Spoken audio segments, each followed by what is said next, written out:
Bonsoir et bienvenue dans Politique avec Slate.fr, notre partenaire, et Jean-Marie Colombani, comme chaque jeudi. Bonsoir Jean-Marie. Bonsoir Roselyne. Notre premier invité est l'ambassadeur d'Allemagne en France, Nikolaus Meyer-Landrut. Bonjour, bonsoir. Bonsoir. Et merci d'avoir accepté notre invitation, parce que vous ne parlez pas souvent, donc merci. Vous avez sans doute hier suivi l'intervention à Strasbourg d'Angela Merkel et de François Hollande qui étaient devant le Parlement et les eurodéputés. Après un hymne à l'Europe et une critique du souverainisme, les deux chefs d'État ont été interpellés par Marine Le Pen. Je vous propose de regarder cet extrait et on en reparle. Merci Madame Merkel de nous faire le plaisir de venir aujourd'hui avec votre vice-chancelier, administrateur de la province France.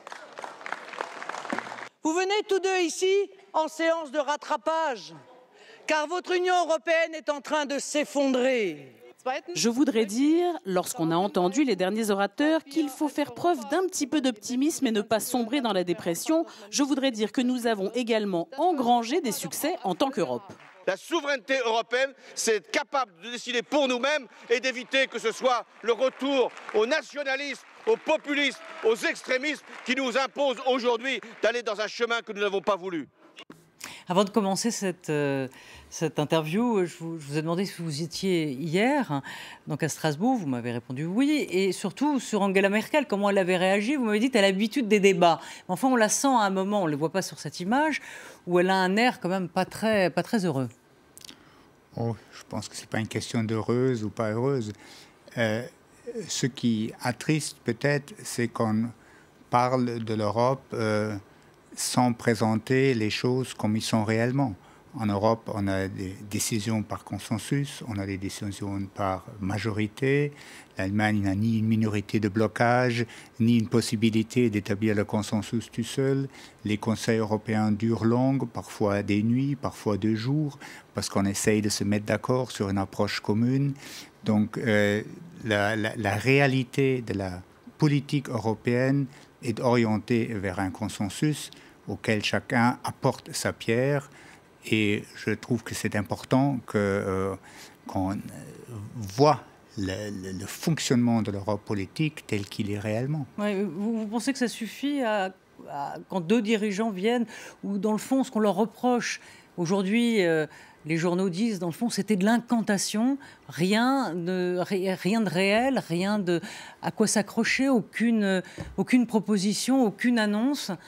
Est-ce que ça se fait en 2 temps, ces choses-là? C'est-à-dire qu'on doit venir parler, on doit venir écouter, on doit venir s'exprimer, et puis, dans un deuxième temps, faire des propositions, ce qui n'était pas le cas hier. Et de la pédagogie, donc.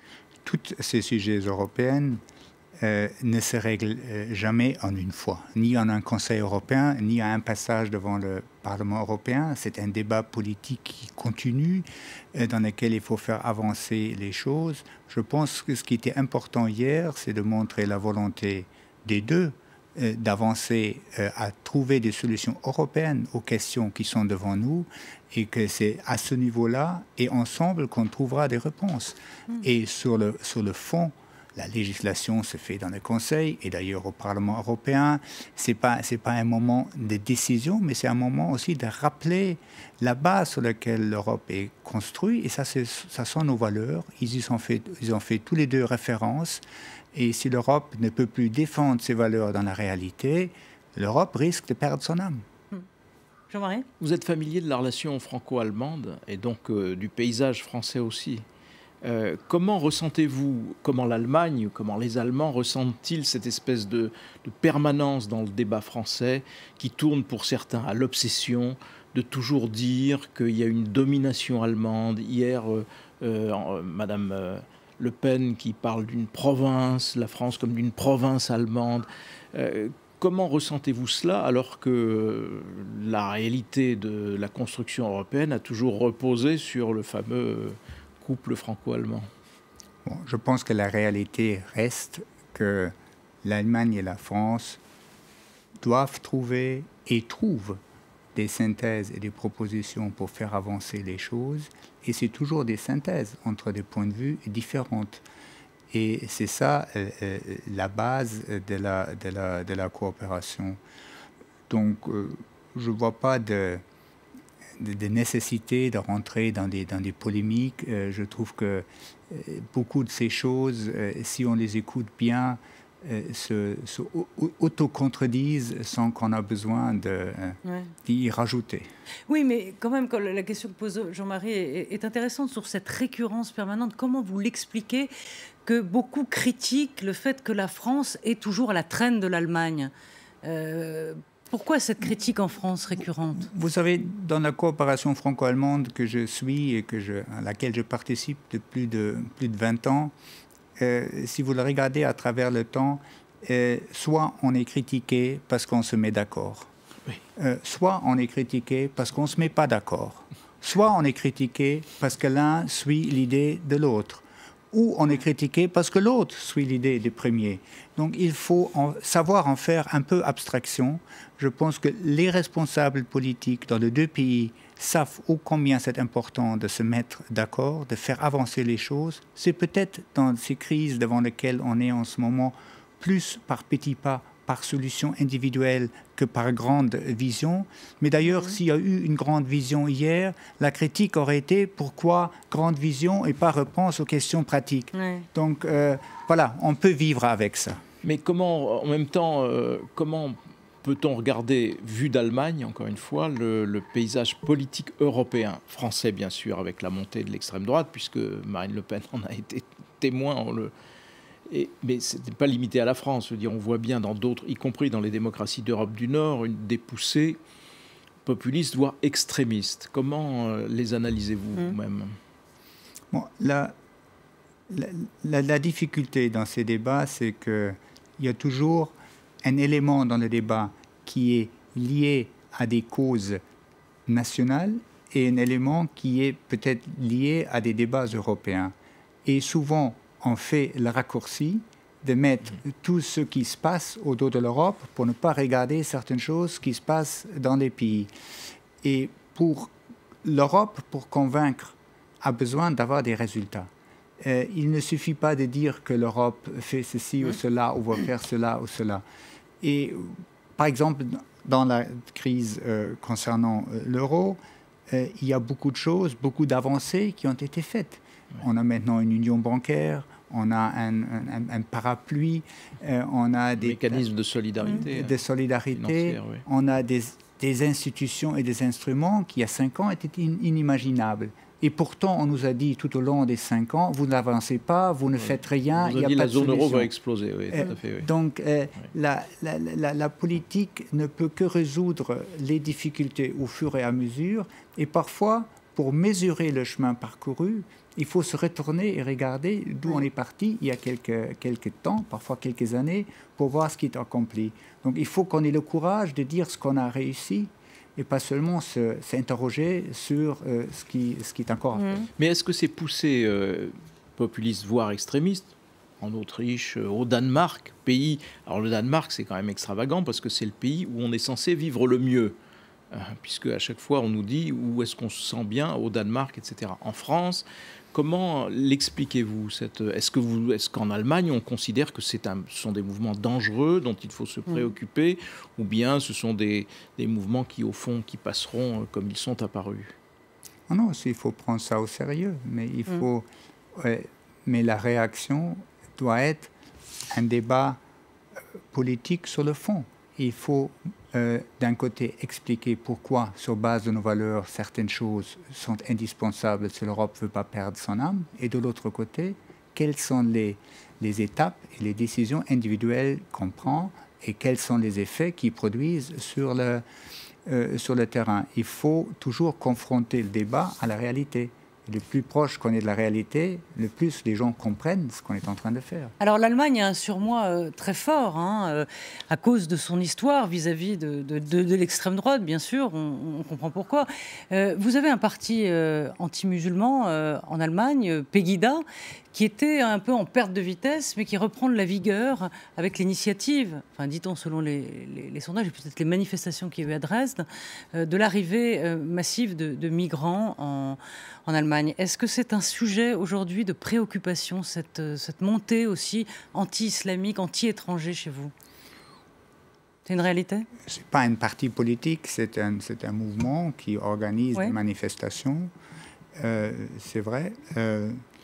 Et bon, toute manifestation, s'il respecte certaines règles, est évidemment possible et doit avoir la possibilité de s'exprimer.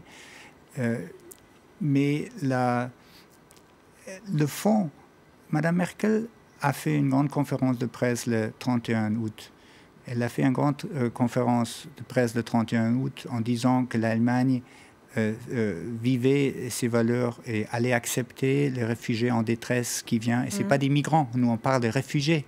C'est déjà la terminologie qui est différente. Est importante, Et elle a fait ce point d'honneur, et beaucoup d'Allemands l'ont suivi dans ce mouvement, parce que justement, il y a eu aussi des attaques à des centres de réfugiés. Donc, la manière d'aborder la question par la positive est aussi importante pour entraîner les volontés positives pour accueillir ces personnes. Donc, c'est ça que vous voulez regarder aujourd'hui, c'est ce mouvement positif qui a été insufflé par Angela Merkel. Mais est-ce qu'il faut regarder aussi ce qui peut grogner, ce qui peut être sous le tapis, on va dire, ce qui peut faire monter une forme de... D'ailleurs, il le dit, Sigmar Gabriel, le patron du SPD, il dit il faut faire attention à la cohésion sociale en Allemagne et ne pas trop accueillir, cesser d'accueillir des réfugiés. Il l'a dit. Il faut évidemment écouter tout ce qui se passe dans un pays, et la cohésion sociale est très importante. En même temps, le droit dont il s'agit ici, c'est le droit d'asile ou le droit de réfugié. Et la chancelière l'a dit plusieurs fois, cela ne se compte pas par milliers ou par... c'est un droit individuel. Donc les personnes qui arrivent, il faut instruire le cas, il faut voir quelle est la cause, la raison pour laquelle la personne est venue, et puis prendre la décision et soit lui attribuer un droit de protection ou la débouter et de faire de sorte à ce qu'elle ne puisse pas rester en Allemagne. Et quand on regarde les chiffres, on voit que le nombre de ceux qui demandent protection, soit en tant que réfugiés ou droit d'asile, sur ceux qui arrivent en Allemagne, c'est en ce moment un gros tiers. Est-ce que vous faites comme en France la différence entre réfugiés et migrants économiques? Parce qu'en France, c'est vrai que c'est ce qui se passe. Certains partis, dont la droite, François Hollande. C'est la doctrine européenne aussi. Oui, la doctrine européenne, c'est de bien faire la différence entre ceux qui ont droit à un statut de réfugié. Vous avez pu le faire? Vous avez eu les moyens de le faire? On va tuer les droits d'asile si on ne fait pas cette distinction. On va tuer le statut de réfugié si on n'est pas capable de distinguer. Donc peut-être c'est long, peut-être ça demande du temps.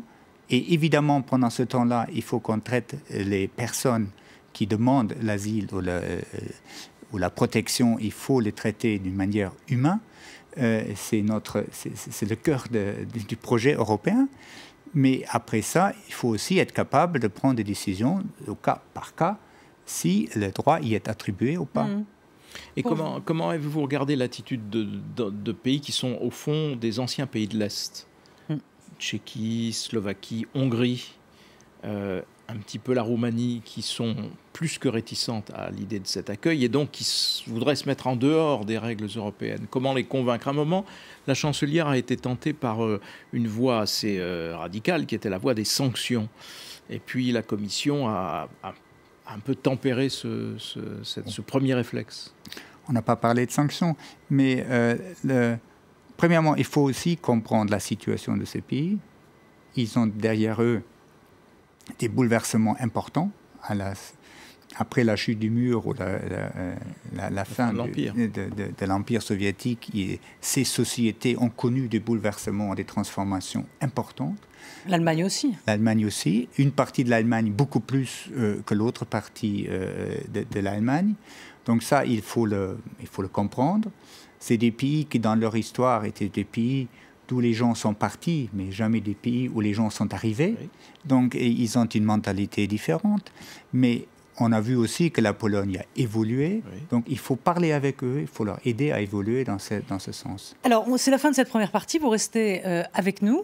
On va continuer à parler ensemble. Mais j'accueille aussi sur ce plateau notre deuxième invité, avec qui nous parlerons de Hollande l'Africain. C'est un livre qu'a écrit Christophe Boisbouvier, journaliste à RFI. À tout de suite.